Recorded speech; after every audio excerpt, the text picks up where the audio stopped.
I have raised successfully $3 million between my friends and family round and my seed round. I retained 77% equity in my company, and both of my raises were done on zero sales. There's great history in this beverage. West Africa has been using hibiscus for medicinal purposes for thousands of years. So if you go other places in the world, you will get Bissap, you will get Jamaica. Welcome to the podcast, where we introduce you to incredible humans who share their journeys with the mission to inspire you to harness your own inner tenacity to drive your life and career forward. And now, your host, Adam Posner.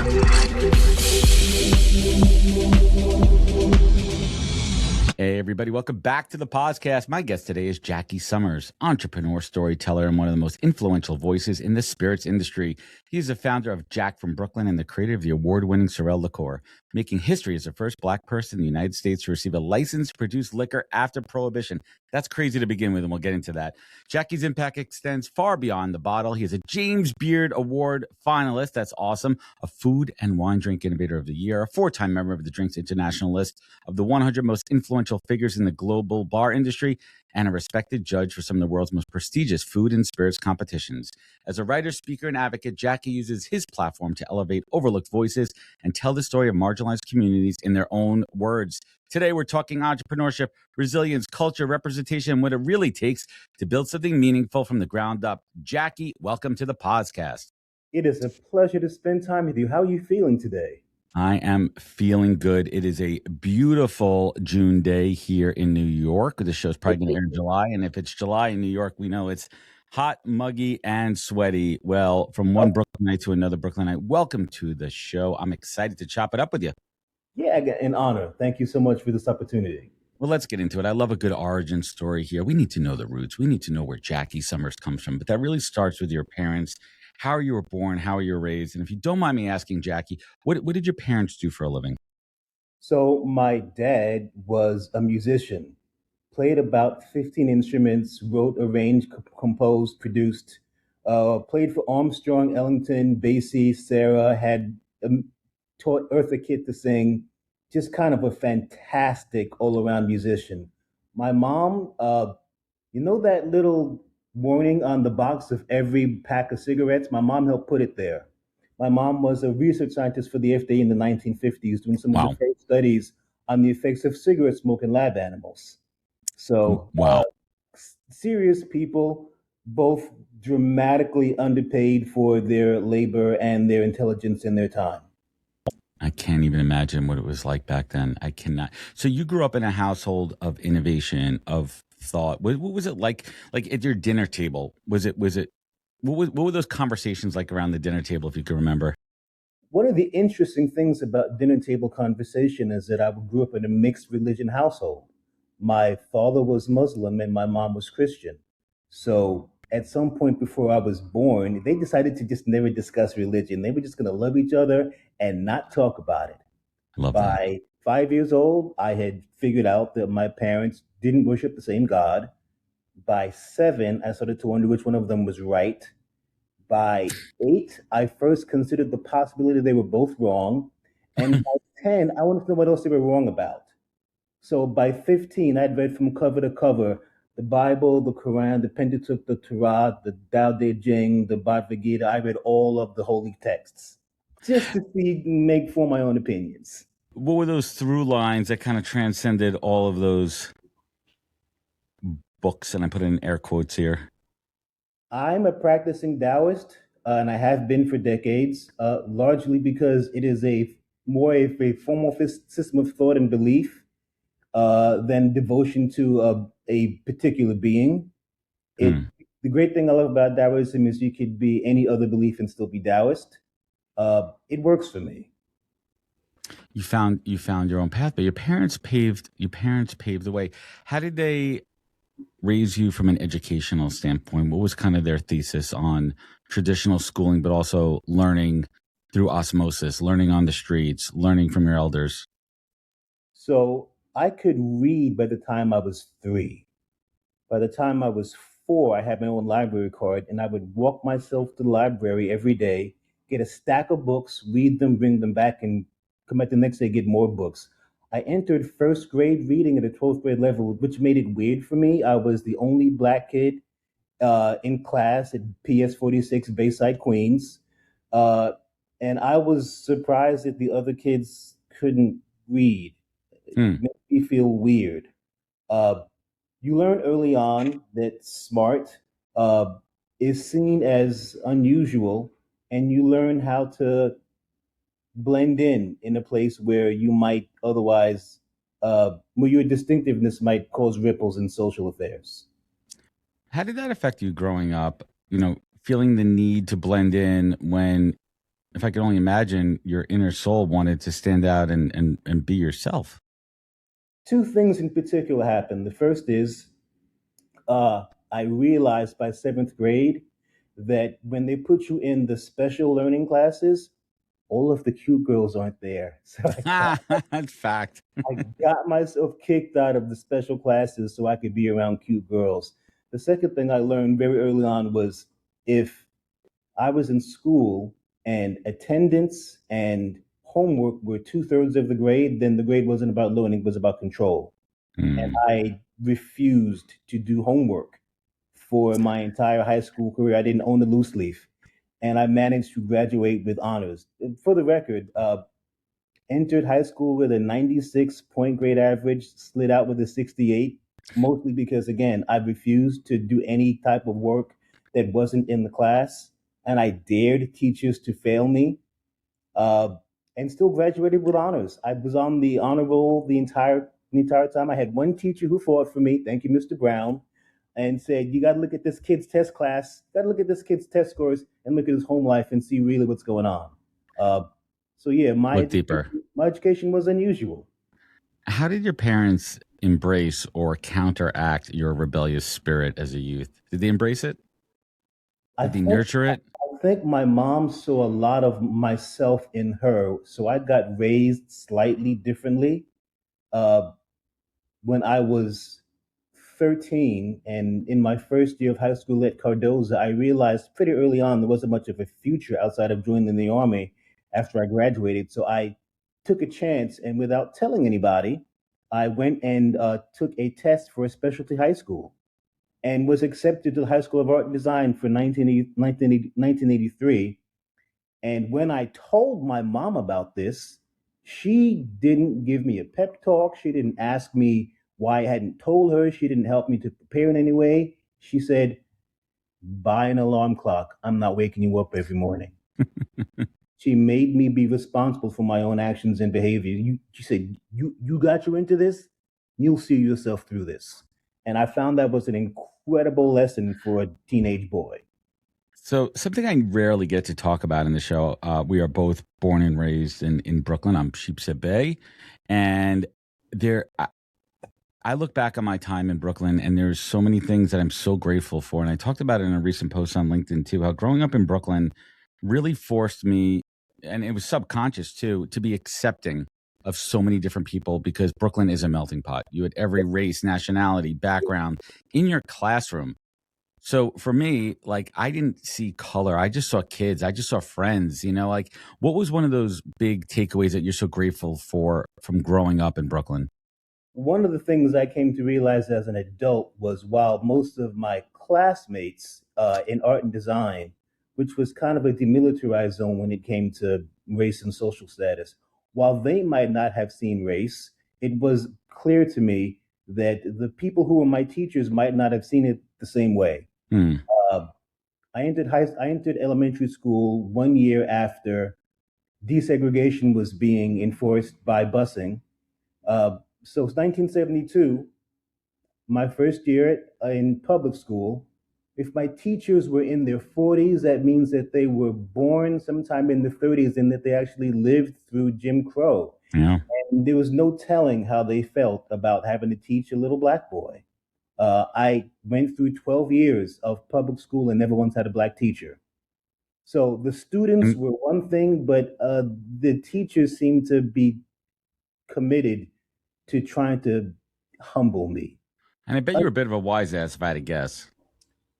I dared teachers to fail me. I said, if the point of school is to learn and I can prove that I'm learning, fail me. Go ahead. Go ahead, do it. And I threatened them with my repeat presence. Nobody wanted me back in that class the second semester. Hey, Adam here. I'm here to remind you to give to causes that make a real difference. You want to help, but you don't know where to start? Blood Cancer United is at the top of my list for obvious reasons. They are the global leader in helping patients and families with blood cancer, and your dollars fund research, patient support, and advocacy. Please give today using the link in the show notes or on the QR code on the screen. Thank you for supporting this mission. Much appreciated from the heart. I absolutely love it. All right, so Jackie, your story doesn't fit neatly into a single category: entrepreneur, writer, educator, advocate, spirits, innovator. When you look back, what were those key moments where you stopped trying to become what others expected of you and you truly started becoming yourself? I mean, I've got many, many moments. How far are we going back?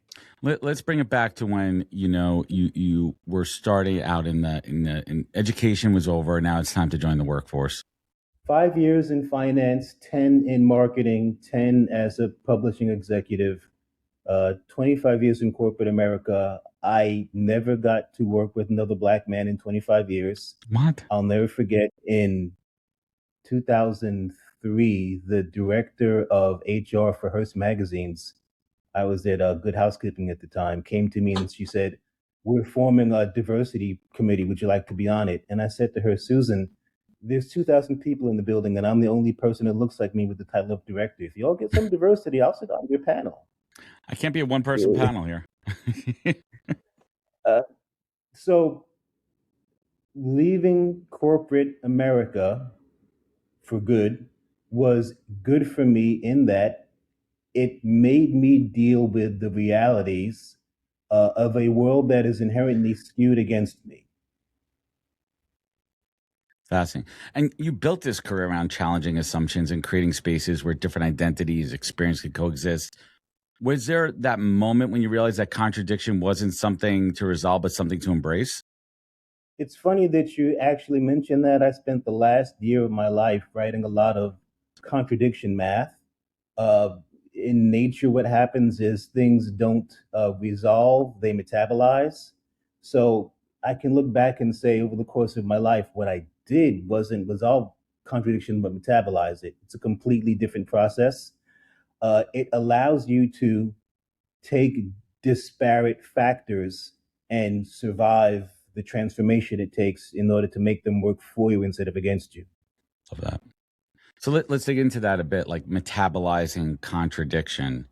Why do you think so many people struggle when the two seemingly opposite truths could exist at the same time? Because real work is involved when you have to metabolize contradiction. Every metabolic process requires work, requires energy, produces waste material. There's an actual process that happens that burns joules, and it is exhausting. It is exhausting to transform any time into anything else. The examples in nature are all over the place. You can think of how a caterpillar will use 80% of its body weight as fuel to transform into a butterfly. You can think of how lobsters are basically immortal as long as they can afford the metabolic cost of molting. This happens over and over again. Transformation is expensive, and as long as you're willing to pay the cost and survive, you can keep transforming into new things. I love that analogy. And even, I've been explaining a lot of photosynthesis to my 8-year-old son. He's into, gardening and watching plants. And we have a nice little garden in our house too. And it's just fascinating to talk to him about how a flower blooms, how this strawberry becomes a strawberry, and he's watching it right in front of him. So I'm really digging on this one, and I'm going to start to try to infuse some of these life lessons through the lens of nature into it. I absolutely love it. So, Jackie, how do you transition from corporate America into the spirits world? Was it more of an entrepreneurship story, or have you always been into the not spiritual? You're into the spiritual world, but the spirits world. You start by not knowing what can't be done. So here's a true statement.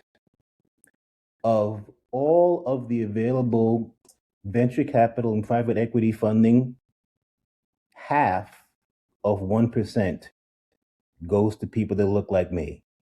So you're starting off knowing that 99%, you have a 99.5% chance of failure. What is not often said is that of that 1/2 of 1%, the median amount of capital raised is $250,000. Pennies. I have raised successfully $3 million between my friends and family round and my seed round. I retained 77% equity in my company, and both of my raises were done on 0 sales. So, of the half of 1%, I am 0.01% of the top 1/2%, which means I have a 99.9999185% chance of failure rate. And you really have to think to yourself, so there's a chance? And so there's a chance, and it's that chance too. And then on top of that, you decide to go into the spirits category, which is up there with restaurants, is one of the most notorious, difficult businesses to get into. So why spirits, Jackie? I really wanted to day drink professionally. True story. In 2010, I had a cancer scare. They found a tumor the size of a golf ball inside my spine and told me you have a 95% chance of death and a 50% chance of paralysis. If you live, you should organize your paperwork. I lived. It'd be a weird conversation if I died. But I haven't done that yet. I'll never forget 1 week after my spinal cord was outside my body during neurosurgery, I was back at my desk because I live in America. And I got into a 4-hour argument with the director of photography because she felt the pinks on the cover of the magazine were too pink and the grass was not green enough. And I was standing there, pain shooting down my back, wondering where my Percocet was, thinking, I can't do this. I can't do this anymore. And I went in the next week, ready to quit. And before I could open my fat gap, they offered me a package. I cleaned out my desk. So Goodbye. 11 o'clock on a Tuesday, I went to the first bar down the street and started texting friends. Suddenly unemployed, come drink. And from about noon till about 9 p.m. that night, friends were wandering in and out just to say hi and show support. And I thought to myself, why am I in an office every day? I don't want to be in an office. I want to hang out with cool-ass humans in the middle of the day, in the middle of the week. I want to have good conversation and good food. Who's paying me for this? I live in Brooklyn. So here's where the heritage part comes in. Let's get into it. There is a beverage called Sorel, Sorrel. It's been around for centuries. Every Caribbean family makes a version of this. Every last family believes that they make the best version available. My mother's father was a chef. He taught mom taught me. I was making a version of this beverage in my kitchen for friends and family, but I never understood why no one had ever tried to make a shelf-stable version of it. So having no background in the industry, no contacts, no money, and no experience as a food chemist, I set out to create the first ever shelf-stable version of this centuries-old recipe. 624 attempts to get it right.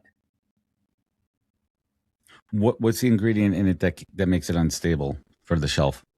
So it's made with organic components. So hibiscus, cinnamon, ginger, clove, nutmeg are all things that are going to naturally decay organically. The people who were making this, an alcoholic version, were using rum because everything in the Caribbean rum. Rum-based, yeah. You have a cold, rum. You have a toothache, rum. You break your leg, rum. You're going bankrupt, rum. The problem with rum as a stabilizer is it has its own dissolved sugars and particulate matter. It doesn't bond on a molecular level with the particulate and the base matter. I was the first person to use a neutral grain spirit at medicinal strength, 192 proof, and it creates complex polysaccharide chains. It creates proteins that manifest as pectins. We scoop out the pectins, run it through a patented filtration process, and all that's left is color and flavor. I'm the only one on the planet so far to do this. It all builds up to this. All of that time in school, right? All those listening, paying attention, but more importantly, using your own intuition and trusting your gut and your own intellect has gotten you to this point, which is fascinating. So tell me more about the name Sorel. How is it categorized? What would you compare it to? Who's it for? So it's called Sorel because I have a speech impediment. I can't pronounce the letters R, L, and S. So as a child, I couldn't say R. It sounded like W. Uh, Sorrel is a difficult word in my mouth. Sorel is easy to say. There's great history in this beverage. West Africa has been using hibiscus for medicinal purposes for thousands of years. So if you go other places in the world, you will get Bissop, you will get Jamaica. Uh, it's so good for you. But the beauty for me is I get to tell the stories. I get to tell about the people who kept this beverage alive. And this is where it gets really personal for me. The enslaved Africans who were brought to this country through the Caribbean weren't allowed to read or write. It was punishable by death. So no one was able to write down these recipes. If you didn't watch your grandma or your auntie made it, it gets lost to time. So for all of the grandmas and all of the aunties and all of the people who made this through memory and will and spirit and pass it on ancestrally, I'm grateful and I want to make sure that they're always honored in this conversation. This doesn't belong to me. It belongs to the diaspora. Uh, I always want to say for everyone who's making it at home, God bless, please keep making it. There's nothing like it in the restaurant community. So Sudanese hibiscus, Nigerian ginger, Indonesian cinnamon and nutmeg, Brazilian clove. Sorel does one thing better than any other modifier. It neutralizes the flavor of ethanol. So Takes that sting out of it, right? if you put it with something that has been aged, bourbon or a rum, you will get more barrel notes and less ethanol. If you put it with something that is gin based, you will get more floral notes and less ethanol. If you put it with something that's agave based, you'll get more fruit notes and less ethanol. It lets people have the illusion that they're not actually drinking. What's the preferred way to drink it? It really depends. It is good hot or cold. In the summertime, my favorite thing is to make a slushy. Just throw some frozen fruit in the blender with a favorite shot of your hard alcohol. Throw some Sorel in there. It's a great cooler for the summertime. For winter, just heat it up. When you serve it cold, fruity and floral. When you serve it cold, serve it hot, spicy and nutty. I've got several ski resorts that serve this instead of a mulled wine.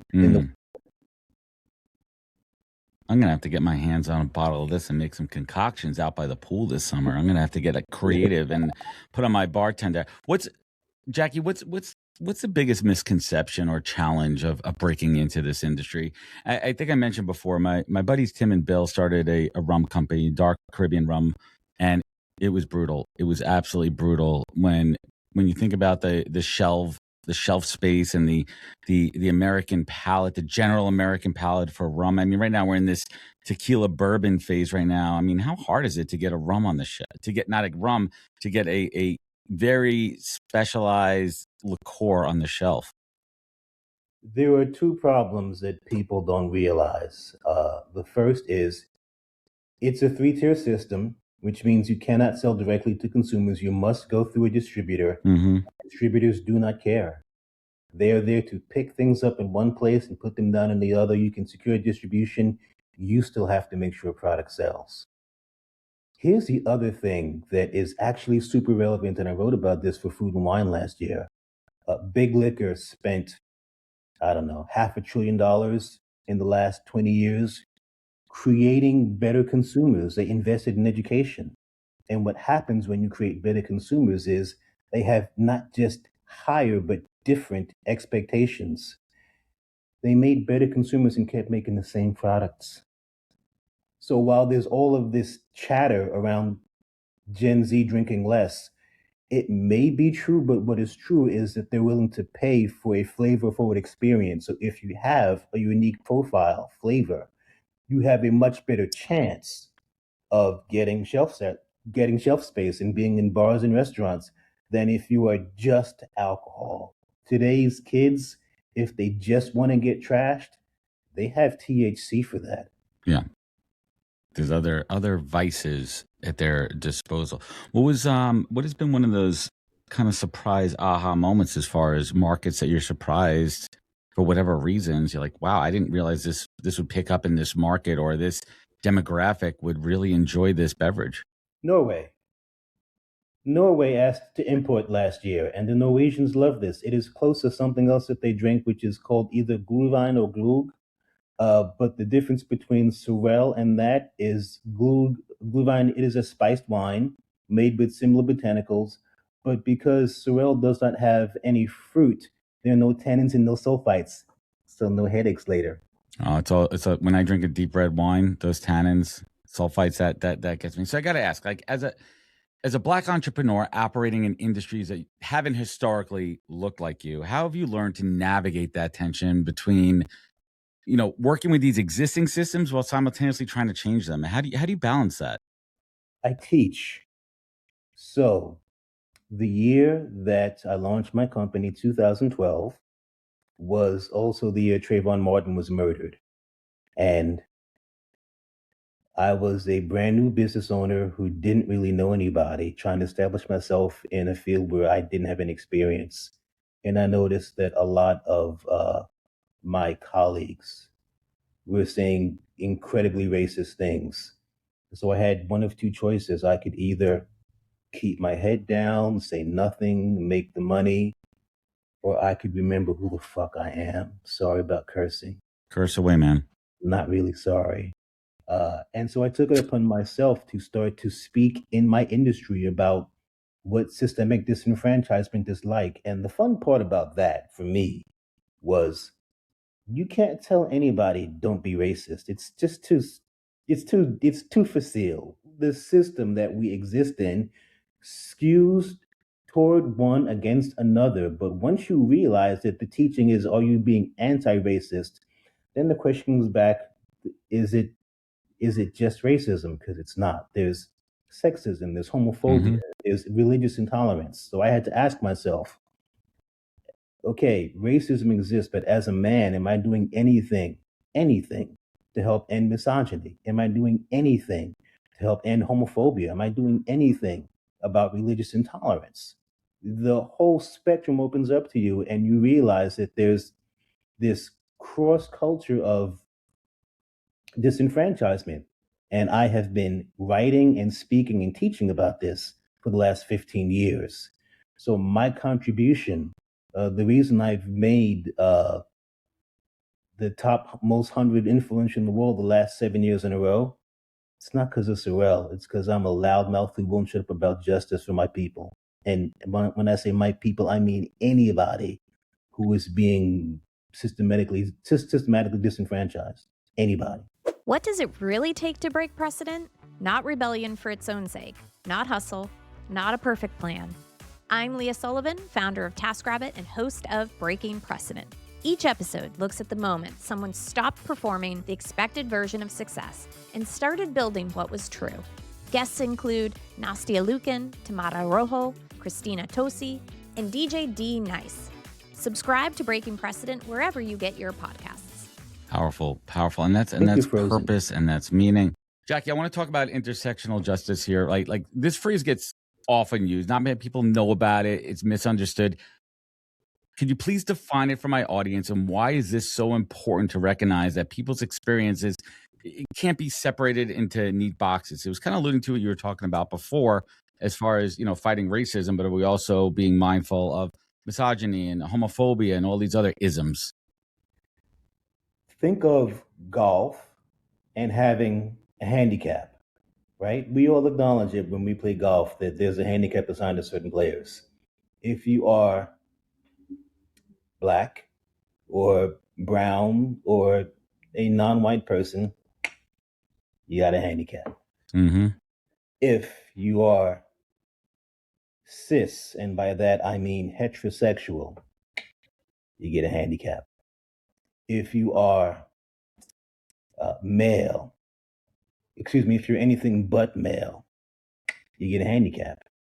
If you are disabled, if you are not Christian, there are all of these different categories where if you were playing golf, they would add up and say, we acknowledge that you have these factors already working against you. Handicap.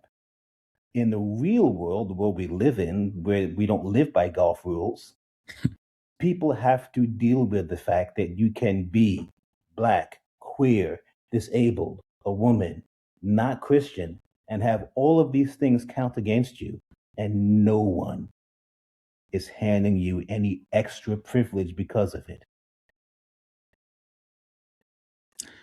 It's so true. And we're living in this world where conversations about equity, inclusion, and justice have been completely polarized. And like, how do we make progress when people seem to be more interested in choosing a side versus understanding that complexity that you're talking about? Like, everything is either one side or another. You're pro or con. You're this or that. Like, I mean, I personally blame the media, but curious on your take here. Simple. We don't talk about DEI. We don't. And for the record, I sit on a board called the Vibe Council. They are an organization made up of the largest food chains in the country. So Applebee's and TGI Fridays and all of the food chains that sell alcohol, all the hotels that sell alcohol, and me. And they asked me 2 years ago if I could come speak about DEI, and I said, sure, this is easy. And you got to picture this table. Again, it's billions of dollars in spending power, 24, 25 people around the table, and me. And I only have 2 slides. The first slide is 1890, and I say the year is 1890. And the great minds of the day have gotten together to decide what the biggest problems facing the 20th century are going to be.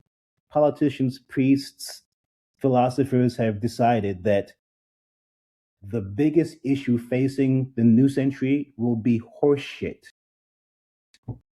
People are leaving countrysides and flocking to cities like New York. And New York is at the time 3 million people, but the main method of transportation is horses. These horses are generating 1 billion pounds of horse manure every single year. It's a lot of shit. Make the population to double, it actually triples, and a fortune is invested in the horse shit economy.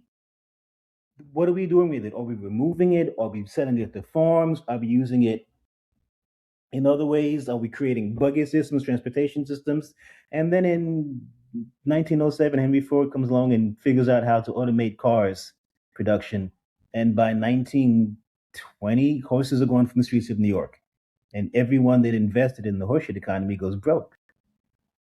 I then bring up my next slide and I say, the year is 2040, and you now live in a white minority country. This is not political. It doesn't matter about your feelings. This is just the logistics of demographics. How are you preparing to sell to people who look like me? Have you started? Again, I work for a micro company. I snap my fingers today. We've made a change. You guys work for mega companies. How long does it take you to make an adjustment? Mm-hmm. And then I bring in my concrete example. I say, can I prove this theory is true? Absolutely. Because the year that Henry Ford figures out how to automate car production, they introduced their luxury line called Cadillac. Mm-hmm. And for 20 years, Cadillac is a license to print money. And then in 1927, the Great Depression hits. And in 2 years, Cadillac sales drop 84%. And they're having a closed-door meeting, the board of GM, about whether or not they're going to shutter Cadillac as a brand. And they get a knock on the door from the head mechanic. He says, I can save Cadillac. They go, how? He says, sell to black people. The board laughs at him. Number one, This is 1929. We have a strict "do not sell to black people" policy. It's the height of the KKK's popularity.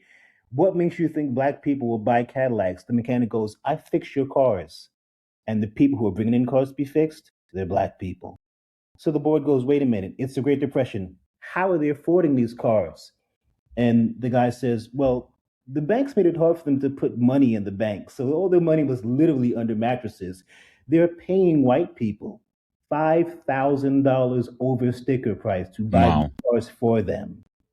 So the board, figuring it's got nothing to lose, hands over Cadillac to this guy. In 1 year, they're breaking even. 1 year. 1 year. And during the Depression. During the Depression, by year two, they hand over the entire division to him, and he starts to make changes in how they run the company. By 1932, they're selling 10 times as many cars as they did during their very best year pre-depression. And to this day, the brand loyalty in the black community to the Cadillac brand is second to none. And I told this group of people, don't you want to be that person for your company? Don't you want to be the person that gets ahead of the curve and ignores any racial issues and just says, how do we make the most amount of money? This is a fiscal decision. It's not a political decision. Don't get me wrong. This is going to happen. So you have a choice. You can either adapt now or you can keep shoveling shit. You could keep shoveling the horseshit. So let's keep this going here. I want to get a little bit deeper. And what I love about you when I was doing my research is you are unapologetically multidimensional. And I think that's this world that we're living in. And a lot of folks, the sooner you accept that we have a portfolio career, we're not boxed into something. What advice would you give someone who's afraid of showing all those sides to themselves because it might, confuse others or limit their opportunities? What advice would you give them, Jackie? Truthfully, you need to explore all those parts of yourself, but you need to pick the very specific sliver that allows you the advantage to expose yourself to the rest of the world, right? There's usually one way in. We live in a world that really does want to put you in the tiniest little box. You have different boxes, and I'm not ever telling people don't explore all your boxes, but find the one that breaks the door, that cracks open the field, that gets your name out there. Then you can be all the things you want to be all the time. But explore those things for yourself, develop them for yourself, but find that one thing that breaks open for you, and really push hard on that. I absolutely love that. So for these people who are living in this complicated world and battling these contradictions and trying to figure it out, when you look back, Jackie, what's that one lesson that you learned that you wish someone had told you much earlier in your life? Yeah, this is a conversation I have on a regular basis. The problem with the idea of telling earlier versions of me what to do is they don't have the tools or the language. They're under resourced, they're under pressure.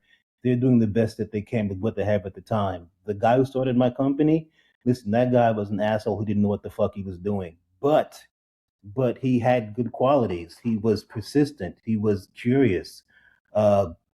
He was relentless, and he understood that he could learn. So while I don't think 2012 me has the capacity to hear anything from 2026 me and make sense of it, I'm grateful for him, because without the work of somebody who truly didn't know what he was doing, I wouldn't be having this conversation today. I think that it is fair to say that you are the beneficiary, all of us are the beneficiaries of two things. Obviously, you are what you were handed by your ancestors, whether that is genetics, training, education, or any kind of material wealth, but you are also the beneficiary of the version of you that survived every crisis, every threshold, the version of you that pulled you through. Those are your ascendants. And I'm thankful to the 6-year-old me who got to elementary school and could read and figured out how to be a person in that environment. I'm thankful to the 13-year-old version of me that figured out I need to go to a different school so I can get a different kind of education. I'm thankful to the 42-year-old version of me that leaves the only way he's ever known how to feed himself to do something he's got no experience in. I'm thankful for those guys. They didn't know what they were doing. They didn't have all the answers. They didn't have the language. They didn't have the resources, but they got me to this point. And at some point in the future, there's a version of me that's thankful for the sacrifices I'm making today. So I try not to think in terms of what advice I would give a past version of me. I try to think of what will the next version of me inherit, right? Whoever wakes up in my body tomorrow will inherit the value of the choices I was afforded today. So if I want whoever I am tomorrow to have a head start, I'm going to eat right. I'm going to exercise. I'm going to spend my money and my time in ways that don't damage future me's opportunities. I fucking love that. I got goosebumps, man. I'm going to clip that shit up. I want everyone to hear it who doesn't invest the time into this full episode. But if you're only seeing this clip, I want you to go back and listen to this entire conversation, because that's the main course, but you still need the appetizers, and you got to get yourself a cocktail of Sorel before you dig into this episode. But Jackie, what's keeping you up at night these days, man? My mind doesn't shut down at night. If Preach. I haven't done everything that needed to be done for that day, my brain won't let me rest. I used to joke and say, I sleep when I feel loved, but that was an interesting cliche. It was an interesting slogan. The truth is, I equate feeling loved with feeling safe. And if I don't feel safe, can't sleep. And I don't feel safe at all these days. What's not making you feel safe? The world we live in. Well, let's dial that. I mean, there's a million different things. It's scary. It's hard, man. It's hard to rest your mind. And I mean, that's one of my biggest problems is my body's tired, but my mind keeps going. And it's always thinking about the good stuff. It's thinking about the bad stuff. It's thinking about the money monkey that's on our backs all the time, all these things. And you got to find a way to quiet the mind, whether it be breathing, meditation, melatonin, THC, whatever your vice or fix is to help you get to that point, or whatever that higher spirit is to quiet the mind. That is going to rest. Sleep is the most important thing. We all know that. If you don't get your sleep, you're not gonna be your best self. You gotta always be your best self. So Jackie, let's bring it home here. You look back on your life, you look back on your career, you look back on what got you here, who got you here, and those versions of yourself that empowered, enabled, and taught you to get to this point. And during each one of those points, Jackie, you hit moments of failure, you hit moments of success. But at this point of your life, Jackie Summers, how do you define success? Success is when the wealth inside you and the wealth outside you are equal. If you have internal poverty and external wealth, you're poor. If you have internal wealth and external poverty, you're poor. I want my internal wealth to match my external wealth. That's success. That is one of the best definitions I've heard about, from asking this probably 50, 60 times. And I love it. Jackie Summers, I want to thank you for your time, your energy, and your wisdom. I deeply appreciate you. Oh, I put my music on. I got a little music in the background here. I like the closing music here. Everyone, please connect with Jackie on LinkedIn. I'm going to link it up in the comments. Follow him on his Substack. I'm going to link that up as well, because I'm not about to read that URL. Jackie, where else could folks find you? Where could they connect? Where could they learn more? Really check out the Substack. I actually have that essay on ascendance on the Substack, so go there and get the whole picture. It's a good read. And everyone listening, thank you for listening. We appreciate you. Thank you for joining us on the podcast. You know where to find out more at thepodcast.com. Please follow all the social media channels. We're trying to boost up YouTube. Check it out. Instagram at NHP Talent. Subscribe, like, comment, network. Remember, be good to yourself, be better to others, and catch us next week for another great episode of the podcast. Take care. Wisdom is forever, but for us, it's time to go. Thank you for joining us. Luckily, we'll be back with our next episode soon, jam-packed with more incredible humans. Thank you for listening, subscribing, and sharing. To join the conversation, search the podcast on LinkedIn. And to catch up on past episodes and more info, please visit www.thepodcast.com.